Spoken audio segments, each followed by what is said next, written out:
Good morning guys, আমার নাম রাহুল। আজ আমি এসেছি এখানে রঙিন মাছ সম্বন্ধে কিছু বলতে। তো শুরু করা যায়। এখন নতুন নতুন অনেক মাছ আসছে বাজারে, আর তাদের ডিমান্ডও অনেক বাড়ছে। কিন্তু যেটা ডিমান্ড সব থেকে বেশি এখন সেটা হচ্ছে বেটা ফিশ, ফাইটিং ফিশ যেটা আমরা বলি। এই ফিশগুলো অ্যাকচুয়ালি সিঙ্গেল রাখতে হয়, একা মানে একসাথে রাখা যাবে না। মেলগুলোকে, ফিমেল আপনি রাখতে পারেন, অসুবিধা নেই। তো এদের অনেক প্রবলেম হয় রাখতে, বা অনেকে জানেন না যে কিভাবে এদেরকে রাখতে হয়, কিভাবে এদেরকে ম্যানেজ করতে হয়, কিভাবে এদেরকে কেয়ার করতে হয়। তো আজ আমি এসেছি আপনাদেরকে সেসব জানাতে এবং আপনাদের গাইড করতে, যে কি করে আমরা এসব গুলো মেনটেন করব, এই মাছগুলোকে দেখাশোনা করব। মাছগুলোর এগুলো মরে যায় অনেক সময় রোগের জন্য, সেগুলো কি করে প্রিভেন্ট করব। তো চলুন শুরু করা যাক। তো ফাইটার ফিশ, যেটা আমরা বলি বেটা ফিশ, তো এই মাছগুলো অনেক কালারের হয়, অনেক টাইপের হয়। বড় পাখনা, মানে যেগুলোকে বলে ফুল মুন, হাফ মুন, প্ল্যাকেটস, রোজ টেল, ভেল টেল, প্রচুর হয়, অনেক টাইপের হয়। বাট এদের সবারই সিমিলারিটি একটাই, এদেরকে ওই একই সিঙ্গেল রাখতে হয়। এবং এদের ব্রিডিং, যেটা ব্রিডিং প্রসেস, সেটা ইজি, অনেকটা ইজি। এরা লাইভ বেয়ারার নয়, এরা হচ্ছে এগ লেয়ার্স ফিশ। মানে কি লাইভ বেয়ারার, মানে যারা ডাইরেক্ট বাচ্চা দেয়, যেমন মলি আছে, গাপ্পি আছে। কিন্তু এই এগ লেয়ার ফিশ মানে যারা ডাইরেক্ট বাচ্চা দেয় না, ডিম পাড়ে, ডিম পাড়ার পর বাচ্চা দেয়। তো এদের একটা অসুবিধা কি হয়, এরা খুব অ্যাগ্রেসিভ হয়। তো অ্যাগ্রেশনের জন্য এরা যখন মেল আর ফিমেল একসাথে রাখা হয়, তখন মেল ফিমেলকে তাড়া করে। এবার অনেক সময় কি করে, মেল ফিমেলকে তাড়া করার পর এবার যখন ওদের দুজনের মধ্যে ম্যাচ হয় না, মানে পেয়ার হয় না, তখন কি করে ফিমেল অনেক সময় ওই যে যে কন্টেনারের মধ্যে বা যে অ্যাকুরিয়ামের মধ্যে আমরা রাখছি, ওখান থেকে জাম্প করে যায়। জাম্প করার ফলে কি হয়, মরে যায়। এবার এগুলো মেনটেন করতে হয় আমাদের। তো প্রথমেই বলবো এই মাছগুলোকে কিভাবে কেয়ার করব। এই যে বেটা ফিশ, এদেরকে প্রথমত আমরা, এরা খুব ছোট জায়গাতেও থেকে যায়। ছোট জায়গা মানে একদম এরকম ছোট মতো কিউবে রাখাটা অবশ্যই ঠিক নয়। তো আমরা কি ইউজ করি, মোটামুটি 6 ইঞ্চি, 6 ইঞ্চি একটা কিউব বানিয়ে তার মধ্যে আমরা একটা বেটা ফিশ আরামসে রাখতে পারি। এবার চলে আসছি এদের খাবার। আপনি এদেরকে লাইভ ফুড খাওয়াতে পারেন, ড্রাই ফুড খাওয়াতে পারেন, যে কোনো খাবার খাওয়াতে পারেন। কিন্তু এদের একটা সমস্যা, যা খাবার দেবেন অল্প দেবেন, বেশি নয়। কারণ বেশি খাবার হলে কি প্রবলেম হয়, ওয়েস্ট করে এরা।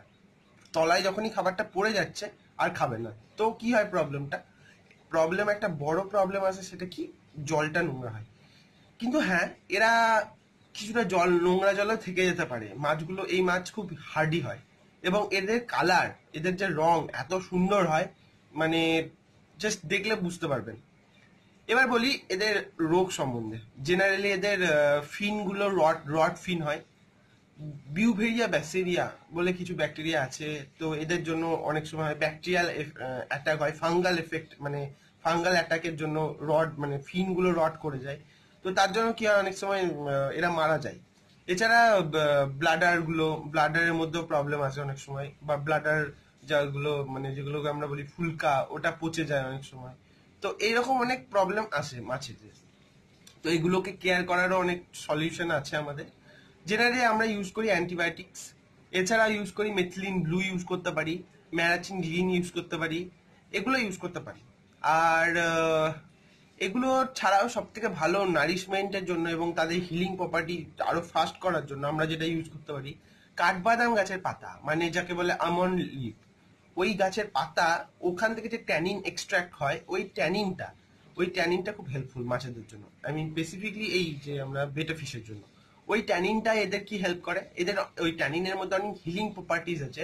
এদের যেটা অনেক রোগ থেকে মানে এদের অনেক রোগ যেগুলো হয় সেগুলো থেকে এরা প্রিভেন্ট করে, এই রোগগুলো থেকে। আরো আছে অনেক প্রবলেম হয়, যেমন এই আই মিন অনেক হেল্প করে এই কাঠবাদামের পাতা, যেমন এদের কালার, এই যে কালারটা যে থাকে, কালারটাকে আরো ইমপ্রুভ করতে হেল্প করে। ট্যানিনটা এদের বডির মধ্যে কোনো রকম ফাঙ্গাল, কোনো রকম ছোটখাটো অনেক সময় যে ছোট ছোট ওয়াটারের সাথে মানে খাবারে যদি লাইট ফুড গুলো দিই, তার সাথে অনেক প্যাথোজেন্স গুলো আসে, সেগুলো থেকে এরা হেল্প করে, মানে প্রিভেন্ট করতে। সেগুলো ওয়াটারের যে পিএইচটা মেনটেন রাখে, ওয়াটারের হার্ডনেস এগুলো সব মেনটেন করে করে এই বাদাম গাছের পাতা। তো কি করতে হয়, বাদাম গাছের পাতা কিছুই না, দুভাবে আমরা ইউজ করতে পারি। হয় ডাইরেক্ট বাদাম গাছের পাতাটা নিয়ে এসে ফেলে রাখলাম জলে, শুকনো পাতা অবশ্যই। তো পাতাটা জলে ফেলে রাখলাম, ওখান থেকে ট্যানিন লিক করবে, জলের মধ্যে যাবে, কমপ্লিট হয়ে যাবে। আদারওয়াইজ আমরা যেটা কি করতে পারি, একটা বাদাম গাছের পাতা নিলাম, একটা কন্টেনারের মধ্যে গরম জলের মধ্যে ঢেলে দিলাম, তো ওখান থেকে ট্যানিন এক্সট্রাক্ট করলো, এবার ওই জলটাকে নিয়ে আমি অ্যাকোয়ারিয়ামে ইউজ করলাম। তো এগুলো আমরা করতে পারি। এবার আসছি এদের ব্রিডিং প্রসেস। এদের ব্রিডিং প্রসেস সোজা, কিন্তু কিছুটা মেনটেন করতে হয়। যেমন একটা পেয়ার ফরমেশন করা, একটা মেল একটা ফিমেলকে পেয়ার নেবে, কিভাবে নেবে? তো প্রথমে একটা মোটামুটি বড় জায়গা, মোটামুটি যেখানে 5 লিটার 7 লিটার জল আটবে, এরকম একটা জায়গা নিন। এবার জলটা যেন খুব বেশি ডিপ না হয়, শ্যালো, মোটামুটি 5 আঙুল 6 আঙুলের মতো জলের গভীরতাটা যেন হয়। এবার আপনি ওর মধ্যে দিন, মেলটাকে ছেড়ে দিন। তার সাথে হ্যাঁ, জলের মধ্যে কিছু পরিমাণ আপনি দিতে পারেন সন্দব লবণ। এবার ছেড়ে দিন। তারপর একটা কাঁচের পাত্র নিন, যেটার মধ্যে জল দিয়ে একটা ফিমেল বেটার ছেড়ে দিন। এবার কি হবে, মেল ফিমেলকে মোটামুটি আপনি 1 ঘন্টা 2 ঘন্টার জন্য ছেড়ে দিন। ইভেন আপনি ওটাকে সারা রাতও ছেড়ে দিতে পারেন, হয়তো অসুবিধা নেই। তো এবার কি করবেন, আপনি ওই মুহূর্তে ওদেরকে সব থেকে ভালো হয় যখন এদের ব্রিডিং টাইমের সময় আমরা এদেরকে লাইভ ফুড দিই। লাইভ ফুড দিলে এদের কি সুবিধা হবে, এদের যে ডিমের পেটের মধ্যে যে ডিম ফর্মেশন, এদের ডিমগুলো অটোমেটিক্যালি আসে, মানে এদের যখনই অ্যাডাল্ট হয় তখনই এদের পেটের মধ্যে ডিম এসে যায়। তো এদের ব্রিডিং আগে থেকে যে ব্রিডিংটা হয় ওটার দরকার হয় না। তো এবার কি হয়, জাস্ট এগটা যখন লে করে, মানে এগটা যখন পারে, তখন জাস্ট ওটার ফার্টিলাইজেশনের দরকার হয়, যেটা মেল করে দেয়। এবার কি হচ্ছে, যখনই এবার দেখবেন মেল এবার ওটাকে বারবার ওই ফিমেলটাকে রাউন্ড নিয়ে ঘুরবে, অ্যাগ্রেশন দেখাবে, দেন কি করবে, একটা টাইমে আপনি ওই মেল আর ফিমেলকে একসাথে ছেড়ে দিলেন। এবার কি করছেন, আপনি একটা শোলা, থার্মোকল বা এনিহাও যে কোনো একটা ফ্লোটিং জিনিস জলের উপর জেলেন, কারণ ওই তলায় বাবল নেস্টটা বানাবে। এরা জেনারেলি বাবল নেস্ট বানায় এবং ওই নেস্টের মধ্যে ডিম পারে। ডিম পাড়ার পর এবার আপনি ছেড়ে দিলেন, মেল অটোমেটিক্যালি আপনার বাবল নেস্ট বানাতে শুরু করলো। এবার বানানোর পর ফিমেলকে অ্যাট্রাক্ট করার জন্য বেটা ডান্স, মানে ফাইটার ফিশের এক ধরনের, মানে ওদের অপোজিট জেন্ডারকে অ্যাট্রাক্ট করার জন্য ওরা ডান্স করে। তো ওটা করার পর ফিমেল অটোমেটিক্যালি অ্যাট্রাক্ট হতেই হবে এটা। দেন আপনি বেটার ফিশকে, এবার ফিমেল যখনই ওর মানে ডাকে সাড়া দেবে, দেন কি হচ্ছে ব্যাপারটা, ফিমেল ডিম পারবে কিভাবে, মেল ফিমেলকে জাস্ট ধরে পেটের মধ্যে চাপ দেবে এরকম ভাবে। তো তখনই ডিমগুলো পেট থেকে বেরোতে শুরু করবে। দেন কখনো কোনো ফিমেলও ডিমগুলোকে ক্যারি করে বাবল নেস্টে ছাড়ে, মেনলি মেল ছাড়ে।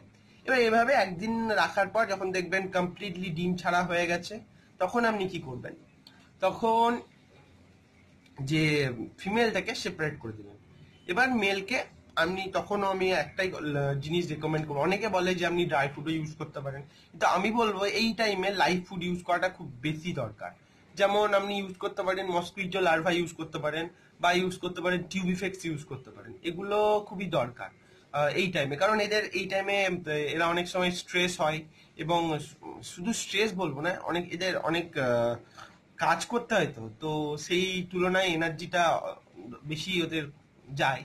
তো সেই তুলনায় আরো বেশি প্রোটিন যুক্ত খাবার খাওয়ানোটাই বেটার, সেটাই দরকার এই টাইমে এদের।